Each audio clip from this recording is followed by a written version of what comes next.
본 방송에서 제공하는 투자 정보는 투자 판단에 대한 조언입니다. 방송에서 제공하는 주식의 가치, 가격 상승 및 하락에 대해서는 방송사에서 보장하지 않습니다. 실시간 정보 브리핑입니다. 경기 침체를 가늠하는 지표인 3의 법칙을 창안한 삼 클로디아 전 연준 경제학자가 미국 연준이 기준금리를 긴급 인하할 필요는 없다고 주장했습니다. 그녀는 미국 CNBC와의 인터뷰에서 최근 미국 경제 지표가 예상보다 약했지만 긴급 금리 인하를 할 정도의 요소가 발생하지 않았다고 말했습니다. 다만 연준이 50bp 기준금리를 내리는 것은 좋은 시나리오이며 제약적인 통화 정책에서 물러나야 한다고 주장했습니다. 글로벌 투자은행 골드만삭스가 연준의 공격적인 금리 인하 가능성을 전망했습니다. 이들은 주식시장이 연준의 통화 정책에 직접적인 영향을 미칠 것이라며 증시가 빠질수록 연준의 금리 인하 속도는 빨라질 것이라고 밝혔습니다. 또 미국의 GDP 성장률이 약 2%로 집계되고 있는 상황에서 증시가 20% 이상 빠질 경우 주식시장 하락세만으로도 미국 경제는 침체될 수 있기 때문에 공격적인 금리 인하를 선택할 가능성이 크다고 주장했습니다. 전일 우치다 시니치 일본은행 부총재가 당분간 인상을 서두르지 않겠다는 입장을 밝히면서 시장의 혼란을 가중시켰다는 비판을 받는 상황에서 일본은행이 지난주 금융정책결정회의 의사록에 요약본을 공개했습니다. 의사록에는 물가 목표의 지속적이고 안정적인 달성을 위해 금리를 적시해 점진적으로 인상할 것이라는 뜻과 함께 국채 매입 축소 방향성 그리고 대차 대조표 정상화에 오랜 시간이 걸릴 것이라는 내용이 담겨 있었습니다. 한편 오늘 일본의 대표 주가 지수인 니케이 지수가 0.74% 하락하면서 35,000선이 붕괴됐습니다. 지난 5일 12.4%나 폭락했던 니케이 지수는 어제 우치다 시니치 부총재 발언에 급 반등하기도 했지만 간밤 미국 증시가 하락하는 등 불안한 미국 증시의 여파를 벗어나지 못하고 있다는 분석입니다.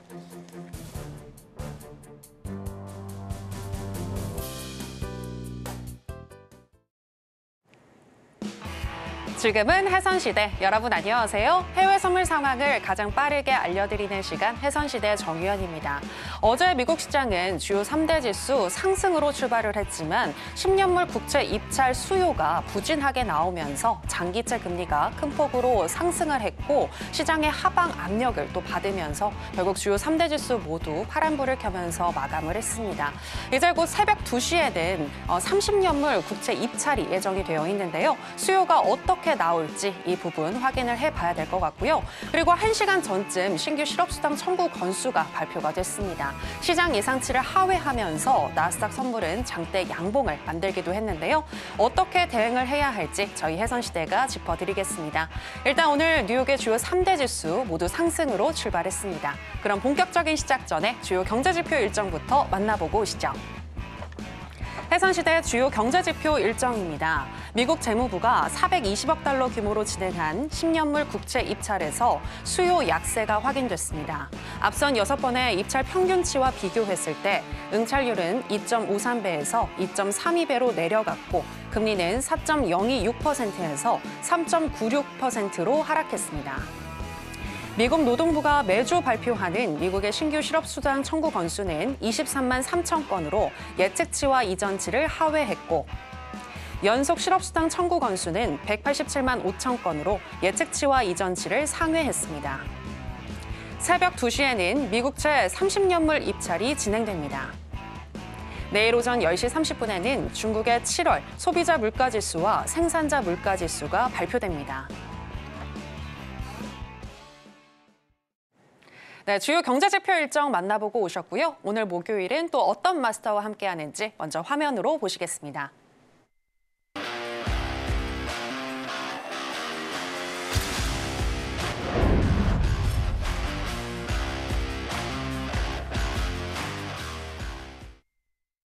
네, 해외 선물계 1타 강사 성견 마스터 나왔습니다. 마스터님, 안녕하세요. 네, 안녕하세요. 네, 이번 주에 또 한 번 이렇게 뵙게 되는데요. 시청자 여러분들께도 인사 부탁드리겠습니다. 네, 시청자 여러분 안녕하십니까. 월요일 날 출연하고 있는 성견 선생입니다. 오늘 제가 사정상 목요일 날도 일단 좀 나오게 됐고요. 원래는 제가 이 자리에 월, 수, 금 3일 동안 나왔었는데 목요일 날 또 한번 나오게 되니까 감회가 좀 새롭습니다. 자, 이번 주 제가 특별히 한 번 더 출연을 하게 됐는데 여러분들 지금 왜 이런 시장의 상황, 왜 이런 일이 발생을 했는가, 그리고 또 우리는 어떻게 대응을 해야 되는가. 제가 하단에 보이시는 바와 같이 일요일 날 밤 10시에 특별 주말 특강 일단은 하게 됐습니다. 그 전초전이라고 일단 생각을 하시면 되고요.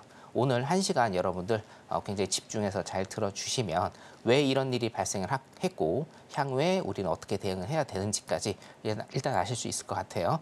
오늘 굉장히 중요한 내용들 많이 준비했습니다. 잠시 후에 뵙도록 하겠습니다. 네, 최근 정말 변동성이 많은 시장인데요.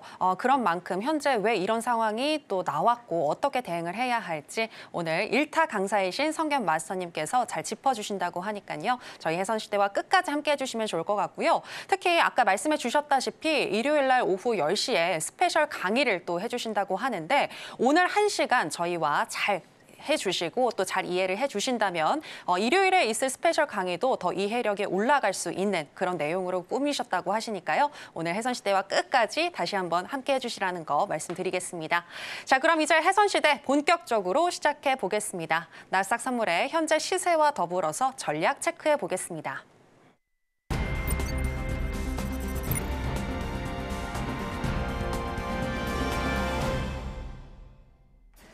네, 나스닥 선물 차트 살펴보시겠습니다. 어제 미국 시장 변동성이 많았던 가운데 나스닥 선물도 위로 길게 꼬리를 달고 음봉으로 마감을 했는데요.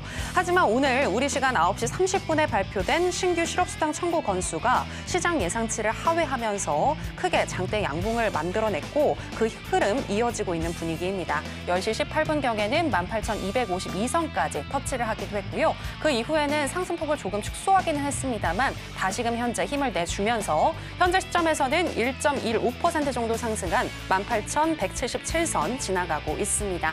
자, 그러면 전략 어떻게 가지고 가야 할지 바로 알아보도록 하겠습니다. 네, 지금 현재 시장 1.2% 정도 일단은 강세를 보여주고 있는데 어떻게 가져가야 할지 바로 알아보겠습니다. 자, 마스터님 팻말 준비해 주시고요. 하나, 둘, 셋, 빠밤.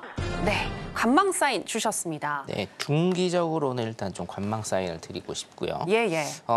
중장기적으로는 이제 매도 포지션을 타셔야 되는 게 맞는데 지금 기술적 분석으로만 제가 일단은 봐드릴게요. 차트 잠깐 보도록 하죠. 자, 제가 지금 말씀드리는 거는 기술적 분석으로만 보여드린 겁니다. 자, 월요일 날 제가 선을 하나 그어드렸습니다. 선을 2개 그어드렸습니다. 이제 보이는 거는 3개인데 맨 위에 18,752 라인 있죠? 약 한 18,750 라인이라고 제가 지칭을 하겠습니다. 18,750 라인은 제가 지금 그어드린 거고요. 월요일 날 제가 18,100 라인하고 16,320 라인 일단 2개 그어드렸습니다. 여기까지 일단은 1차적으로 올 수 있는 가능성이 높다라고 제가 말씀을 드렸죠. 자, 그래서 18,100 라인에 조금 못 미치게 지금 보면 여기 좀 보겠습니다. 저가가 350 여기죠? 예, 351 라인. 17,100까지는 못 왔고요. 17,351 라인까지 일단은 오고 반등을 일단은 좀 주는 모습 일단은 보고 있어요. 이게 이제 분봉상으로 좀 보시면 21시 30분에 신규 실업수당 청구 건수가 발표가 났습니다. 신규 실업수당 청구 건수가 발표가 나면서 예상치를 하회했다는 건 여러분들 뭐예요? 제 지표 강의 들어보신 분들도 있고 목요일에는 이제 해왕님 출연을 하시기 때문에 지표 강의 제 거를 못 들어보신 분들이 있거든요. 여러분들께서 이제 오시면 제가 지표 강의 내일 오전에 한번 좀 보여드리도록 하겠습니다. 내일 오전에 제가 동영상 일단 띄워드릴 테니까 지표에 관한 걸 공부를 해보시면 돼요. 자, 일단은 이게 왜 올랐느냐. 신규 실업수당 청구 건수가 예상치를 하회했다라는 건 뭡니까? 자, 신규 실업수당 청구 건수는 뭐예요? 실업자가 늘었느냐 안 늘었느냐를 보는 겁니다. 일단은. 그렇죠? 여러분들이 이제 직장 그만두시면 제일 먼저 뭘 하십니까? 실업수당을 청구하시죠. 예. 뭐 한 3개월에서 6개월 정도 탈 수 있는. 그렇기 때문에 신규 실업수당 청구 건수가 줄었다라는 건 뭐예요? 실업자가 줄었다라는 것이고 실업자가 줄었다라는 건 뭡니까? 경기가 좋다라는 것이기 때문에 그래서 위로 솟구친 겁니다. 이해되시죠? 예. 지표는요. 직관적으로 굉장히 간단하게 보셔야 돼요. 이 지표가 발표가 났을 때 경기가 좋을 것 같다, 경기가 좋은 상태이다라는 걸 나타내면 지수가 위로 올라가게 되고 경기가 나쁘다라는 걸 나타내게 되면 지수가 아래로 떨어집니다. 자, 근데 신규 실업수당 청구 건수가 예상치보다 낮아졌다라는 거는 실업자가 더 적어졌다. 그래서 뭡니까? 경기가 괜찮다라는 것으로 해석이 돼서 일단 위로 뻗은 겁니다, 여러분. 이해되시죠? 자, 여기까지만 일단 여러분들이 보시면 되겠습니다. 자, 그래서 지금 같은 상황은 일봉상으로 다시 보면, 일봉상 보면 지금 경기 침체에 대한 우려 때문에 굉장히 지금 고점 대비해서 많이 빠진 상태에서 이게 데드캣 바운스인지 아니면 진정한 변곡의 흐름인지는 알 수는 없으나 일단 뭡니까? 여기에서 굉장히 좀 많이 흔들 것이고 어느 라인에서 흔들 것이냐? 제가 지금 여기 위에 그어드린 라인이 있거든요. 18,750 라인 정도 있습니다. 18,750 라인에서 이제 저가죠. 350 라인. 18,750 라인에서 17,350 라인. 17,350 라인에서 어떤 가격들이 형성이 되면서 우왕좌왕 할 것이고 그 다음에 다음 주에 우리 뭐 있나요? CPI 있습니다. 네. 소비자 물가지수 있거든요. 요거의 향배에 따라서 또다시 이 채널 18,750 라인에서 17,350 라인 이 채널을 뚫고 방향성을 일단은 잃게 될 것이다. 자, 그런데 지금 일단은 제가 관망을 든 이유는 뭐냐면 지금 시간대에서 지금 여러분들이 어떻게 들어갈 수 있는 자리는 없다라고 일단은 보고요. 일봉상으로 보면 여기 주의를 맴돌 겁니다. 가격들이요. 그래서 일단은 여러분들이 오늘은 일단은 관망 사인을 제가 내드렸습니다. 그리고 다음 내일 금요일 같은 경우에도 어떤 큰 지표가 없어요. 큰 지표가 없기 때문에 다음 주를 기다리면서 시장은 이 안에서 가격 형성을 할 가능성이 굉장히 높다라고 여러분들 보시면 되겠습니다. 자, 따라서 컷을 굉장히 길게 거시고 혹은 컷을 안 거시고 장기적으로 장기 매매 하시는 분들은 관망 사인 제가 드리고 당연히 나스닥 같은 경우에 단타 매매를 하시는 분들은 요소에 사실은 단타 진입 자리들이 있겠죠. 그 진입 자리들 같은 경우에는 제가 오늘 방송이나 다음 방송 등등에서 좀 많이 말씀을 드리니까 그렇게 참고하시면 될 것 같습니다. 일단은 나스닥 같은 경우에는 지금 컷을 굉장히 좀 타이트하게 걸고 매매하시는 분들은 조금 관망하시는 게 낫다. 일단 이렇게 말씀을 드리겠습니다.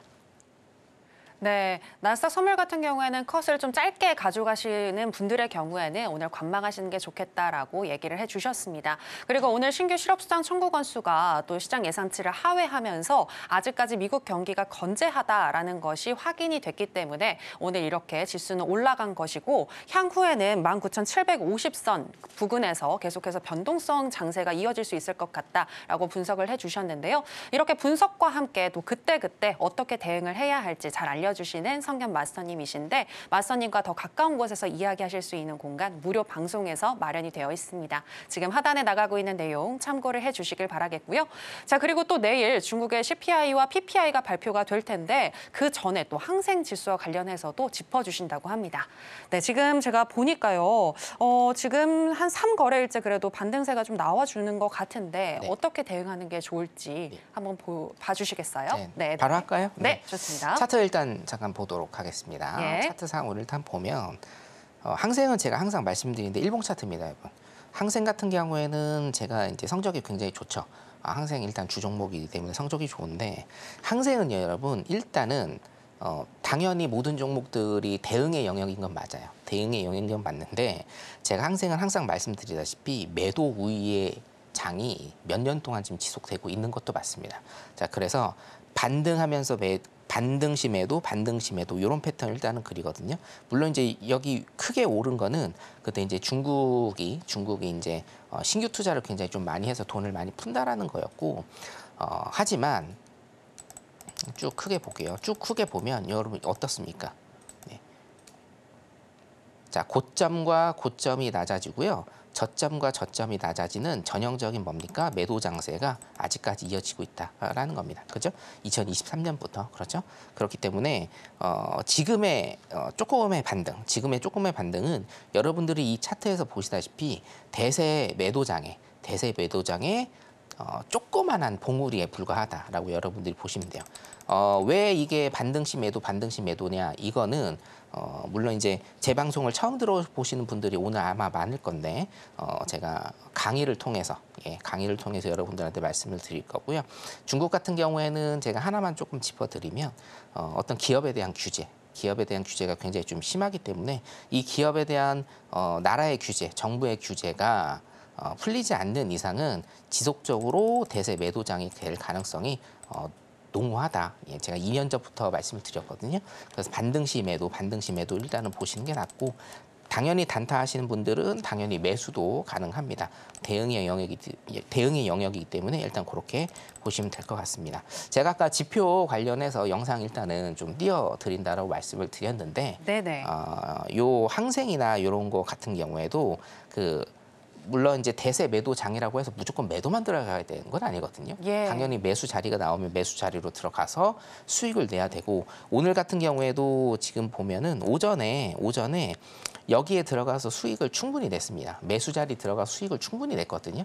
오전에도 그렇기 때문에 어떤 매수 자리, 매도 자리 그리고 어떤 타점에 관한 것, 청산에 관한 것 궁금하신 분들은 오늘 좀 제가 목요일 날 방송 출연하는 게 굉장히 오랜만이에요. 올해 처음인 것 같은데 일단 오늘 들어오시는 분들에 한해서 제가 내일 오전에 타점 영상이나 이런 것도 일단 제공을 해드릴 테니까 많이 들어오시면 되겠고요.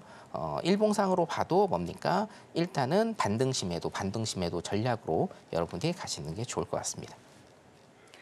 네, 성현 마스터님이 이 항생과 관련해서는 정말 잘하고 또 잘 알고 계신데요.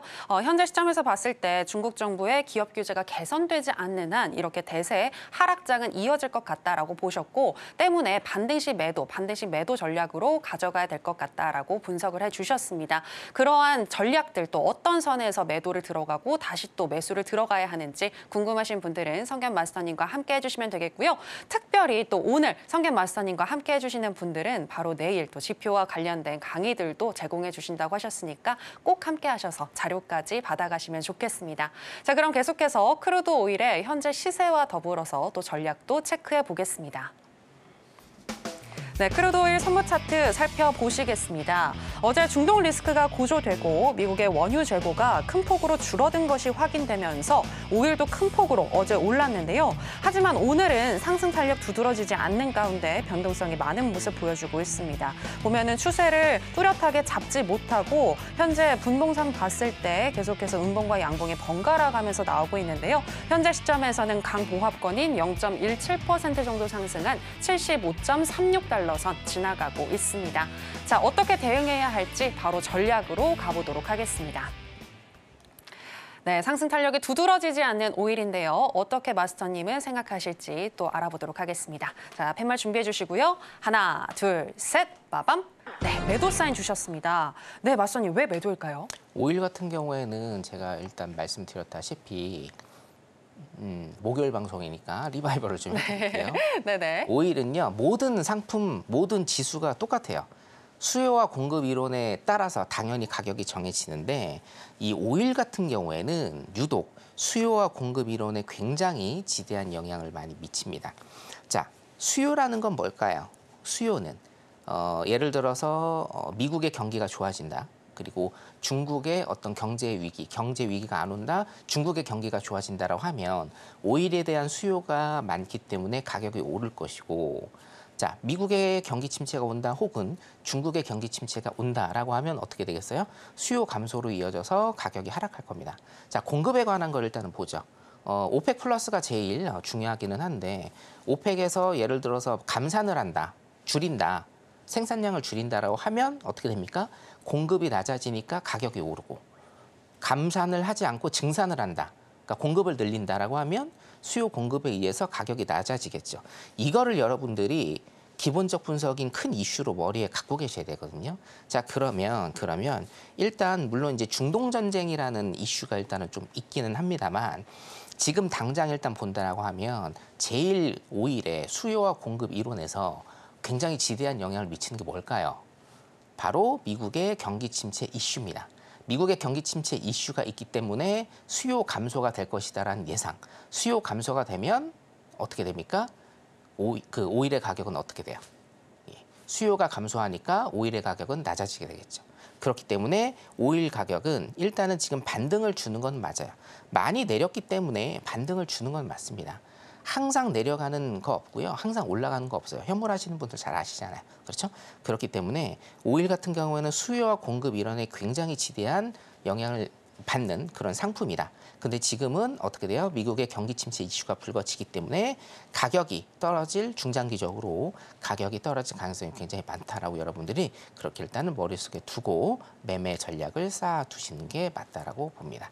물론 단타 전략은요, 여러분, 제가 자리를 만들어서 여기에서 몇에 들어가세요라고 말씀을 드릴 수는 있는데 그렇게 돼버리면 너무 이제 위험하기 때문에 단타 전략 같은 경우에는 일단은 대응의 전략이다. 그리고 궁금하신 분들께서는 이제 들어오시면 단타 전략이나 이런 것도 제가 일단은 드리기로 했으니까 그렇게 일단 참고를 하시면 될 것 같고 PDP 잠깐 좀 볼 수 있나요?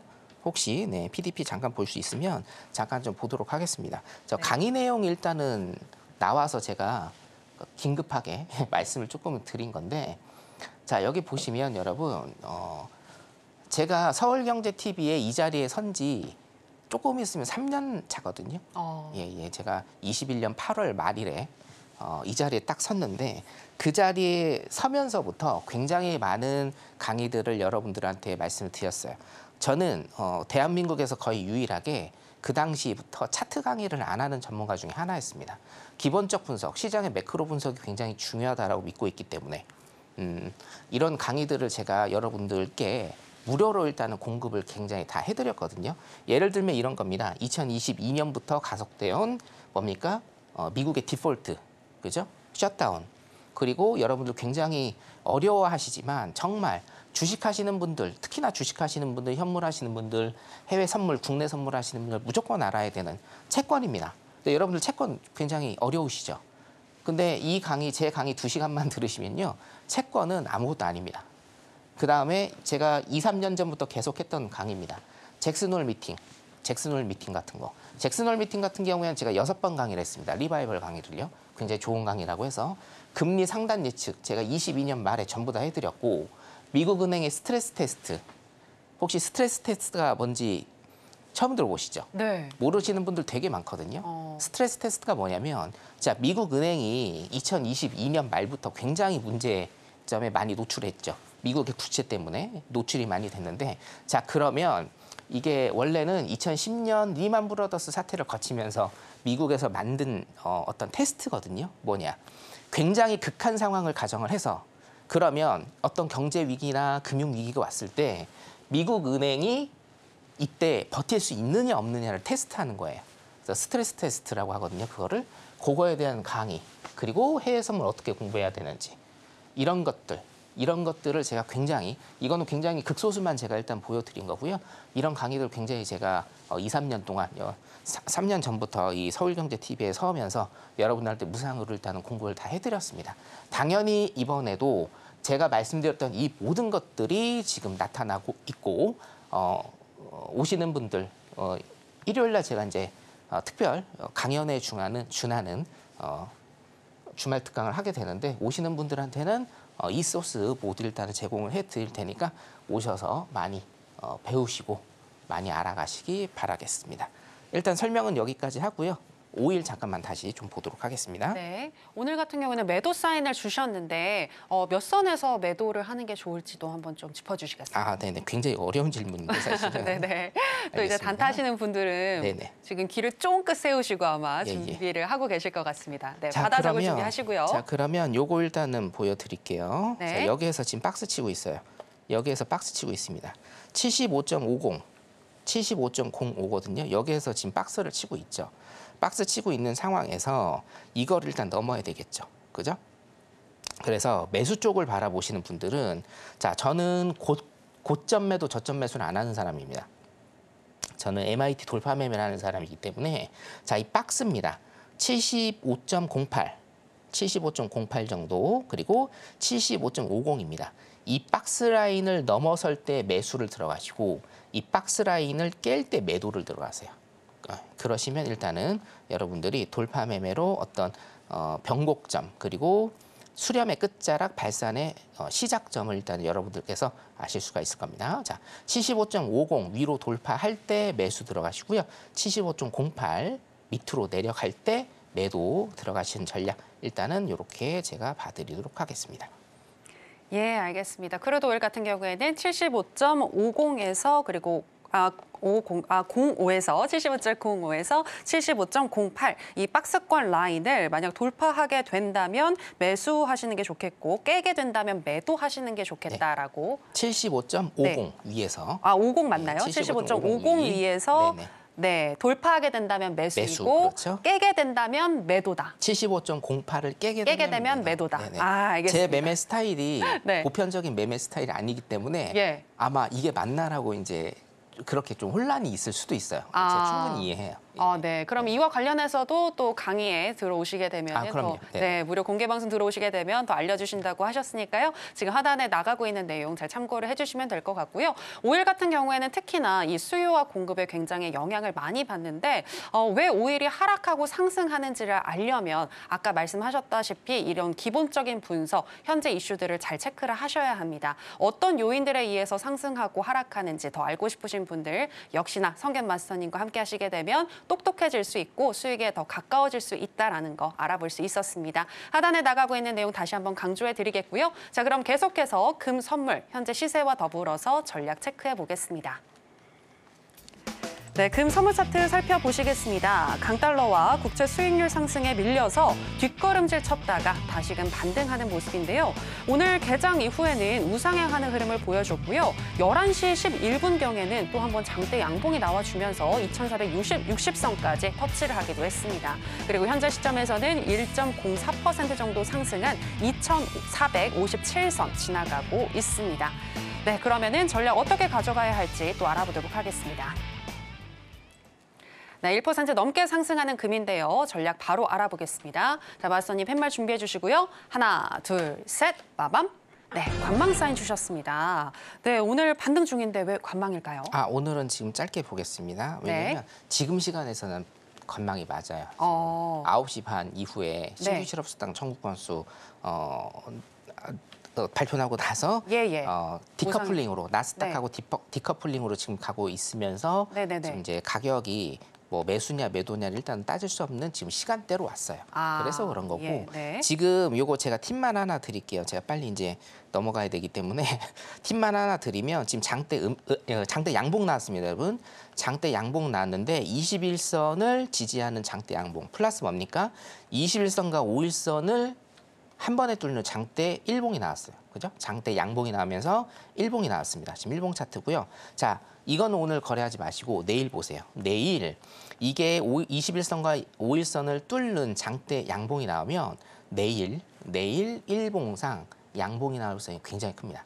양봉이 나올 가능성이 굉장히 크기 때문에 오늘은 일단 관망하시고 이거 제가 말씀드린 대로 21선과 5일선을 뚫는 장대 양봉이 나오게 되면 그 다음 날이죠. 내일이죠. 내일 양봉이 나올 가능성이 굉장히 크기 때문에 이때 매수 방향으로 보시면 되겠습니다. 골드 여기까지 하도록 하겠습니다. 네, 오늘은 일단 관망하시는 게 좋겠고요. 5일선과 21선을 뚫는 장대 양봉이 나오게 되면 내일도 한번 양봉을 그려낼 수 있겠다라고 분석을 해주셨는데요. 어떻게 또 그 진입 시점을 잡아야 할지 궁금하신 분들 그리고 향후에 어떻게 흘러갈지도 궁금하신 분들은요. 역시나 성견 마스터님과 함께 해주시면 되겠습니다. 자, 그리고 성견 마스터님 같은 경우에는 특히나 이 기본적 분석에 있어서 굉장히 다양한 많은 노하우를 가지고 계신데요. 또 열심히 또 여러분들을 위해서 그러한 강의들, 노하우들을 또 준비하고 계신데 오늘도 그러한 노하우를 풀어주신다고 합니다. 오늘 어떤 기본적 분석에 대한 내용일까요? 네. 일단 시작하기 전에 큰일 났습니다. 지금 20분밖에 없어가지고. 네, 정말 많이 준비하셨는데 이게 사실은 3-4시간짜리예요. 3-4시간짜리고 제 방송을 많이 들어보신 분들은 이게 무슨 얘기인지 일단은 아실 건데 오늘 제가 목요일 날 올해 첫 출연을 했고 저를 모르시는 분들도 있고 해서 제가 핵심만 일단은 조금 말씀을 드리고 여러분들 제가 일단은 부탁드리겠습니다. 여러분들 아셔야 돼요. 해외 선물 하시는 분들, 주식 하시는 분들, 현물 하시는 분들, 채권 하시는 분들, 코인 하시는 분들 다 아셔야 되는 내용이거든요. 이거를 여러분들이 간과를 하시니까 큰 그림이 안 보이시는 겁니다. 여러분들 차트 쫓아다니시고 기법 쫓아다니시고 그렇죠? 뭐 수식 쫓아다니시고 기술적 분석이라고 쫓아다니시는데 이 모든 것들은 이 매크로 시장의 분석, 기본적 분석의 토대를 갖고 토대를 갖고 위에 형성이 되는 것들입니다. 그래서 제가 3년 전부터 여러분들한테 이 강의를 계속적으로 해오고 있는 건데 처음 들어보시는 분들은 되게 신선하실 거예요. 일단은 들어보시고 지금 오늘 이 강의 제가 다 못 끝내거든요. 지금도 시간이 20분밖에 없고 3, 4시간짜리이기 때문에 일단 자 주제는 이겁니다. 왜 이런 상황이 발생을 했느냐. 거든요. 그리고 어떻게 지금 상황이 진행 중이고 향후의 대처 방안은 어떠느냐. 이거 제가 일요일 날 강연에 준하는 무료 주말 특강에서 일단 말씀을 드릴게요. 자, 아무것도 잘 모르시는 분들 왜 지금 이런 상황이 발생을 했는지에 대해서 제가 말씀을 드리겠습니다. 자, 히스토리입니다. 2009년부터요. 2009년, 2010년으로 일단은 넘어가야 됩니다. 이때 미국에 무슨 일이 있었냐면 조금 심하게 얘기하면 미국이 망할 뻔했어요. 미국이 망할 뻔했습니다. 우리가 빅쇼트라는 단어가 있는데 뭡니까? 그 공매도라는 뜻도 있고 굉장히 밑으로 많이 빠진다는 그런 뜻도 있거든요. 이때 무슨 일이 발생을 하냐면 미국의 부동산 시장이 거의 망조에 들었습니다. 대출 비리가 굉장히 많았어요, 사실은. 부동산 담보대출 비리가 굉장히 많았고 그 부동산 담보대출을 해줬던 그 은행들이 다 망하면서 대표적으로 뭡니까? 여러분들 많이 들어보셨을 거예요. 리만 브러더스. 굉장히 유서 깊은 리만 브러더스라는 이런 은행. 그러니까 우리나라로 따지면 IB거든요. 이제 투자은행인데 우리나라는 투자은행이라는 게 없습니다만 증권회사라고 일단은 보시면 됩니다. 그런 개념으로. 리만 브러더스가 망했어요. 망하면서 미국이 굉장히 심한 금융위기에 처했습니다. 금융위기에 처했거든요. 그래서 이 금융위기를 타파하기 위해서 뭐를 했냐면 미국은요. 미국 정부와 미국 은행은 뭐를 했냐면 시장입니다. 민간에 돈을 뿌리기 시작했습니다. 자, 민간에 돈을 뿌리면 어떻게 될까요? 기업들이 대출을 더 많이 하게 되고요. 사람들은 더 많이 돈을 소비하게 됩니다. 사람들이 돈을 더 많이 소비하게 되면 기업들은 물건을 더 많이 팔고요. 그 물건을 생산하기 위해서 공장을 더 짓게 되고 라인을 더 짓게 되고 그 라인에서 일할 수 있는 인력들을 공급을 해야 돼서 채용을 더 많이 합니다. 자, 이해되시죠? 이게 바로 경제의 선순환 구조거든요. 경제의 선순환 구도. 자, 보세요. 정부에서 중앙은행입니다. 중앙은행에서 민간 시장에 돈을 뿌립니다. 그러면 기업들도 돈이 많아지고 우리 가게죠? 가게들도 돈이 많아져요. 그러니까 소비를 늘리게 되고 외식도 많이 하고 옷도 많이 사고 차도 삽니다. 10만 원짜리 옷 사던 거 뭡니까? 20만 원짜리 사게 되고 30만 원짜리 사게 돼요. 그러면 기업들은 뭐예요? 상품이 더 많이 팔리니 어떻게 돼요? 기업의 매출이 증가가 되고 상품을 더 많이 팔아야 되니까 공장을 짓게 되고 라인을 늘리게 되고 이 라인에서 일을 할 수 있는 인력, 노동력이죠? 노동력을 뭡니까? 채용을 더하는 겁니다. 사람들.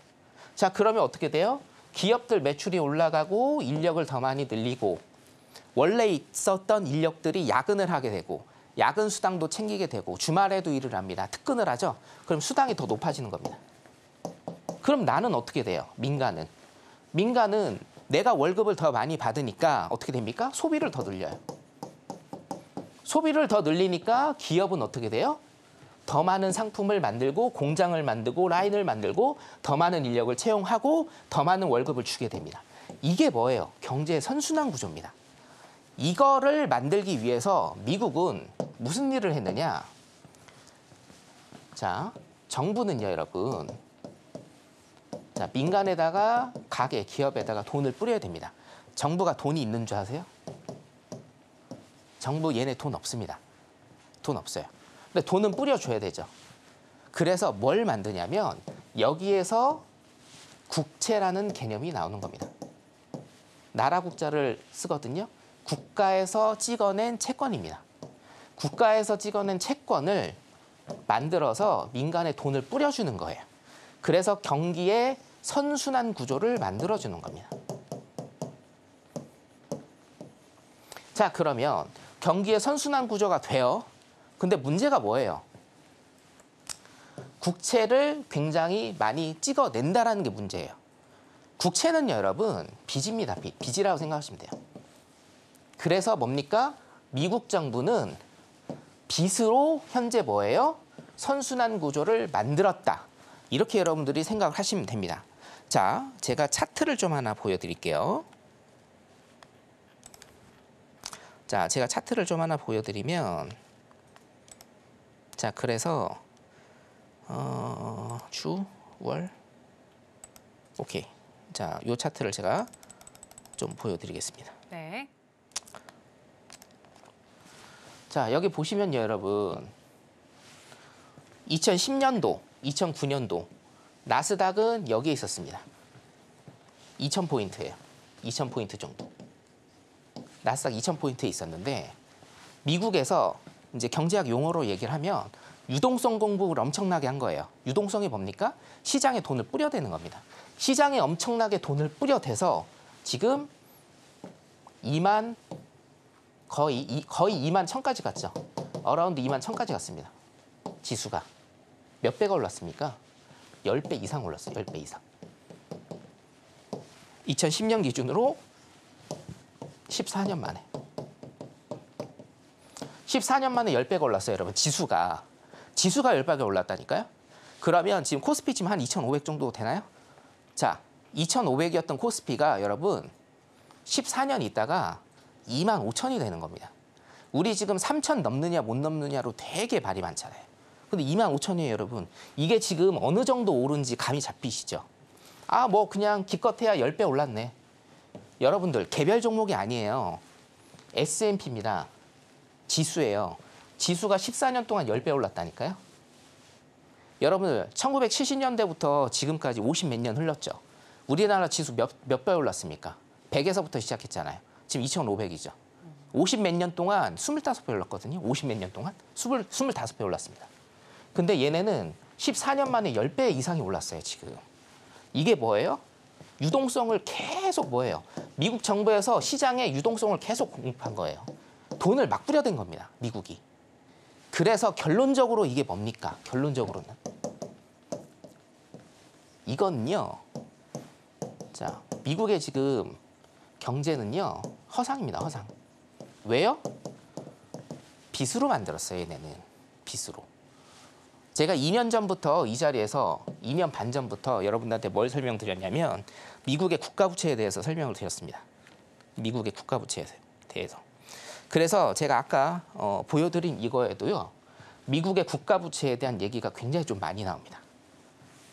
자, 다시 돌아가서. 자, 그러면 지금 이 상황이 왜 벌어졌는지에 대해서 제가 설명을 드렸어요. 뭐예요? 2009년, 2010년부터 시장에 미국 정부가 돈을 엄청나게 뿌려댔습니다. 자, 그런데 돈을 엄청나게 뿌려대면 나타나는 현상이 있어요. 자, 돈의 공급이 많아집니다. 그렇죠? 달러의 공급이 많아져요. 그러면 달러의 가치는 어떻게 될까요? 공급이 많아지면 달러의 공급이 많아지면 공급이 높아지면 뭡니까? 가격이 낮아지죠.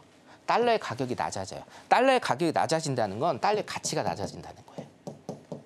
자, 달러의 가치가 낮아집니다. 예를 들어서 어떤 라면을 1달러에 살 수가 있었는데 이제는 이 라면을 뭐예요? 2달러 주고 사야 된다는 얘기입니다.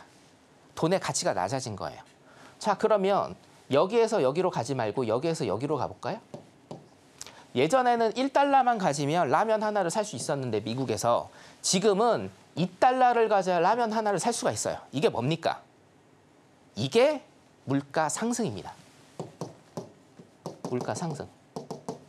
물가라는 뜻은 뭐예요? 물건 물자의 가격 가짜입니다. 물건의 가격이 올라가는 게 물가 상승이에요. 자, 여기에서 연결되시죠? 2010년부터 미국이 유동성을 계속해서 시장에 공급을 하니 달러의 가격이 낮아지고 달러의 가치가 내려가기 때문에 자, 여기에서 제가 예를 들어드렸죠? 달러의 가치가 낮아지면서 뭡니까? 물가 상승이 일어나고 물가 상승이 지속적으로 일어나는 현상을 우리는 뭐라고 해요? 이걸 인플레이션이라고 하는 거예요. 이게 인플레이션이에요, 여러분. 물가 상승이 지속적으로 일어나는 상황. 자, 그러면 물가가 올라가는 거는 맞다. 그죠? 물가가 올라가는 건 맞는데 여기에서 여러분들 제가 한 가지 화두를 던지겠습니다. 물가가 올라가는 게 좋을까요? 내려가는 게 좋을까요? 라고 제가 앵커님한테 물어보면 네. 어떻게 답변을 하실까요? 이거는 제가 맞춰본 게 아니죠, 우리가. 그죠? 물가가 올라가는 게 좋을까요? 내려가는 게 좋을까요? 근데 제가 알기로는 역사적으로 계속 올라야 되는 게 맞다고 알고 있는데 오케이, 아닐까요? 맞습니다. 네. 자, 전제 조건이 하나가 있는데요. 네. 우리가 중앙은행에서 컨트롤을 할 수 있을 정도로 물가가 오르는 게 베스트입니다. 이게 베스트예요. 자, 컨트롤 할 수 있을 정도로 물가가 오르는 게 베스트예요. 자, 그러면 두 가지죠. 컨트롤을 어느 정도까지 해야 되느냐. 두 번째 뭡니까? 물가가 오르는 게 왜 좋은 것이냐. 자, 첫 번째, 컨트롤 할 수 있는 수치를 페드에서 일단 정해줬어요. 여러분들 많이 들어보셨죠? 연 2%. 페드에서 CPI, 소비자 물가지수와 개인 소비 지출, PCE를 2% 정도에 맞춘다라고 여러분들 많이 들으셨을 겁니다. 이게 뭐예요? 한 나라 중앙은행이 한 나라의 물가를 컨트롤할 수 있는 퍼센테이지가 1년에 2%예요. 그래서 뭐예요? CPI를 2%로 내리려고 그렇게 애를 쓰는 겁니다. 이해되시죠? 자, 그럼 두 번째 뭡니까? 물가가 오르는 게 왜 좋은가? 물가는요. 자, 정상적인 국가는 첫 번째, 인구가 늘어나고 두 번째, 산업이 발전을 하면서 뭐를 많이 씁니까? 돈을 많이 씁니다. 돈을 많이 써요. 돈을 많이 쓴다는 건 뭐죠? 제가 유동성이 높아진다. 유동성이 높아진다는 건 뭐예요? 돈이 많이 돈다. 돈의 공급이 많다. 돈의 공급이 많으면 이거 어떻게 됩니까? 방금 전에 우리 배웠죠? 돈의 공급이 많으면 돈의 가치가 떨어진다는 겁니다. 자, 예를 들어서 1960년대, 70년대 압구정 아파트가 1억 정도였다고 칩니다. 자, 현 시점에서 압구정 아파트가 40억 정도 됩니다. 자, 그러면 1960년대, 70년대 1억이었는데 지금 현재 40억이에요. 1960년대, 70년대보다 지금 우리나라 대한민국이 더 못 삽니까? 경기 발전 더 안 됐나요? 경제 발전 더 안 됐습니까? 아닙니다. 정상적인 국가는 시간이 지날수록 인구가 늘어나고 산업이 커지기 때문에 돈이 많이 돌고 유동성이 많아지고 유동성이 많아진다는 건 돈의 공급이 늘어나서 돈의 가치가 떨어지면서 뭡니까? 돈의 가치가 떨어진다는 거예요. 물가가 오르게 돼 있어요. 무조건. 이게 선순환입니다, 여러분.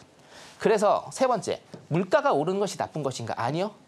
물가가 오르는 것은 경제 발전의 필연인데 제가 전제 조건 달아드렸죠? 뭡니까? 컨트롤할 수 있는 지경에 물가가 올라야 된다. 이게 뭐예요? 연 2%라는 얘기입니다. 이해되시죠? 자, 그런데 이게 2%를 넘어서면 어떻게 되는 것인가? 물가, 인플레이션이 2%가 넘으면 어떻게 되는 것인가? 쉽게 말씀드릴게요. 여러분들 지금 베네수엘라나 이런데 튀르키예, 터키도 마찬가지고요. 브라질도 마찬가지인데 자, 물가가 거기는 막 100% 넘어섭니다. 네. 자, 물가라는 건 뭐예요? 물건의 가격. 10%라고 일단은 제가 지정을 하겠습니다. 10%. 그냥 2%라고 할게요. 물가가 2%예요. 그럼 물건의 가격이 2%란 뜻이거든요. 자, 내가 100만 원을 벌어요. 월급이 100만 원입니다. 근데 물건의 가격이 2만 원이에요. 그럼 나는 이거를 무조건 사야 된다고 쳐요. 그러면 내 월급은 실질적으로 얼마입니까? 내 가처분 소득. 내가 쓸 수 있는 가처분 소득은 얼마예요? 98만 원이죠. 그죠? 자, 그런데 물가가 2%에서 10%로 올라버렸어요. 그러면 내가 사야 되는 생필품의 가격이 10%예요. 10만 원입니다. 그럼 내가 쓸 수 있는 가처분 소득, 진짜 내 소득은 얼마입니까? 90만 원이 되는 겁니다. 여기에서 여러분들 뭘 느끼세요? 인플레이션이 높으면 어떻게 돼요? 실질적으로 내가 가난해지는 거예요. 내가 1,000만 원을 벌면 뭐합니까? 내가 필수품이, 자, 내가 1,000만 원을 벌어요. 근데 생활 필수품이 900만 원이에요. 생활 필수품이 950만 원이라고 칩니다. 그럼 뭡니까? 내가 실질적으로 버는 돈은 50만 원이에요. 내가 100만 원을 벌어요. 자, A 국가, B 국가입니다. 내가 100만 원을 버는데 여기는 인플레이션이 2%예요. 그럼 뭐예요? 내가 98만 원을 벌어요. A 나라와 B 나라, 어떤 나라가 경제가 더 좋고 튼튼한 나라입니까? B 나라입니다. A는 뭐예요? 베네수엘라 같은 나라예요. 이해되시죠? 그렇기 때문에 인플레이션이 높다라는 건, 자, 다시 정리를 해드리면 인플레이션은요, 컨트롤할 수 있는 2% 정도에서는 경기 발전 위해서 필연적이고 이게 있어야 돼요. 근데 컨트롤할 수 없는 지경으로 올라가 버리면 국민들이 어떻게 됩니까? 가난해지는 겁니다. 그래서 인플레이션이 굉장히 중요하고 각국의 거의 모든 중앙은행들, 우리 한국은행도 마찬가지거든요. 한국은행 혹시 안 가보셨죠? 네. 이제 저희 같은 경우에는 이제 경제학과이기 때문에 거기 이제 견학이나 이런 거를 가거든요. 그럼 거기에 한국은행도 마찬가지고 페드도 마찬가지예요. 중앙은행의 첫 번째 목표는 뭐냐면 물가입니다. 물가. 물가를 잡아야 돼요. 물가라고 써 있어요. 예. 그래서 왜 물가를 잡아야 되는지. 자, 첫 번째, 왜 지금 이런 사태가 나타난 건지. 두 번째, 왜 물가를 잡아야 되는지. 자, 세 번째입니다. 왜, 어떻게, how죠? 어떻게 물가를 잡을 것인지예요. 이것만 일단 제가 설명을 드릴 테니 지금 강의에 빠져 계신 분들은 빨리 참여하시기 바랍니다. 시간이 별로 없습니다. 어떻게 물가를 잡을 것인가? 크게 두 가지가 있습니다. 첫 번째, 정부에서 하는 재정 정책이 있고요. 두 번째, 중앙은행에서 하는 통화 정책이 있습니다. 자, 정부에서 하는 재정 정책은 쉽습니다. 여러 가지가 있는데 대표적인 게 세금이에요. 세금. 시장에 돈이 많이 풀려 있어요. 그러면 이 시장에 돈이 많이 풀려 있으면 세금을 많이 걷어서 시장에 돈을 줄이려고 하고 시장에 돈을 공급해야 돼요. 그럼 뭐예요? 세금을 적게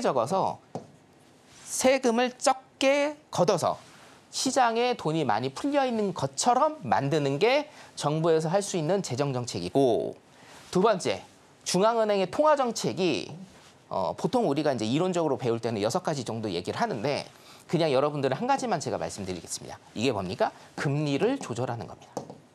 금리 조절이에요. 금리 조절이 왜 그러느냐? 세금이나, 자 보세요. 인플레이션은 뭐라고 했어요, 제가? 인플레이션은 뭐라고 했습니까?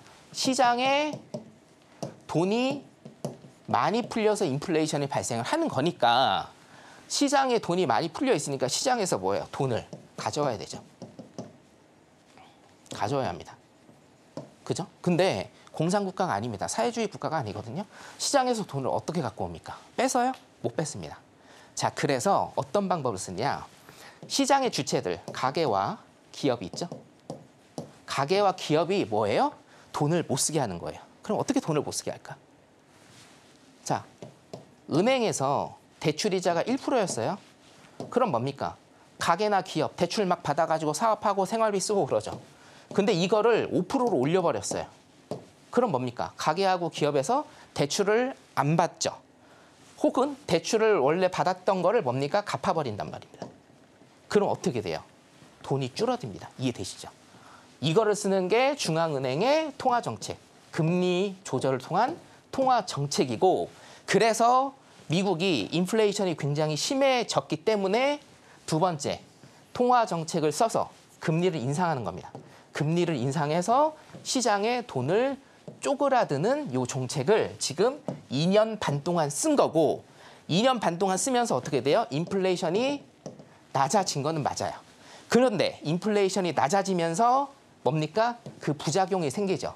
그게 바로 경기 침체라는 부작용이고 그 경기 침체 여러분들이 아시기 전에 이게 굉장히 중요합니다.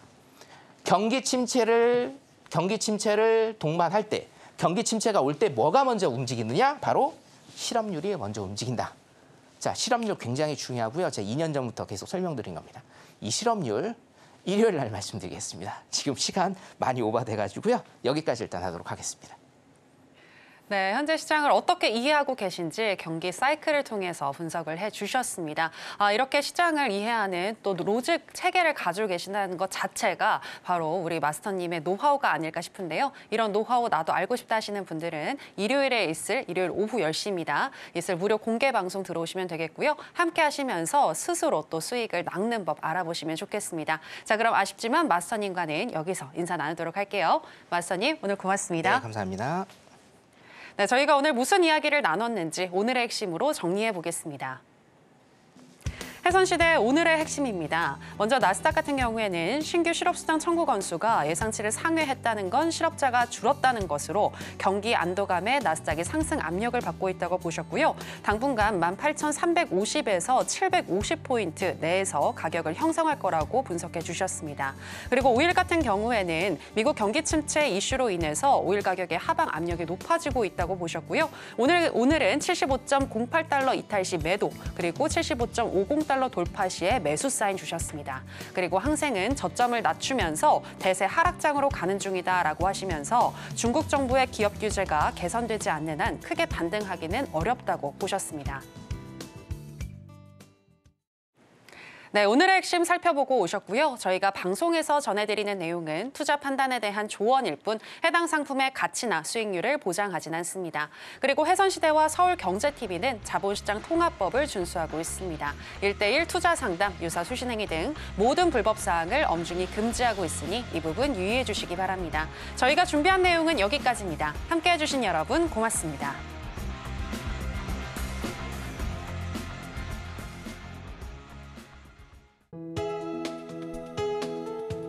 본 방송에서 제공하는 투자 정보는 투자 판단에 대한 조언입니다. 방송에서 제공하는 주식의 가치, 가격 상승 및 하락에 대해서는 방송사에서 보장하지 않습니다.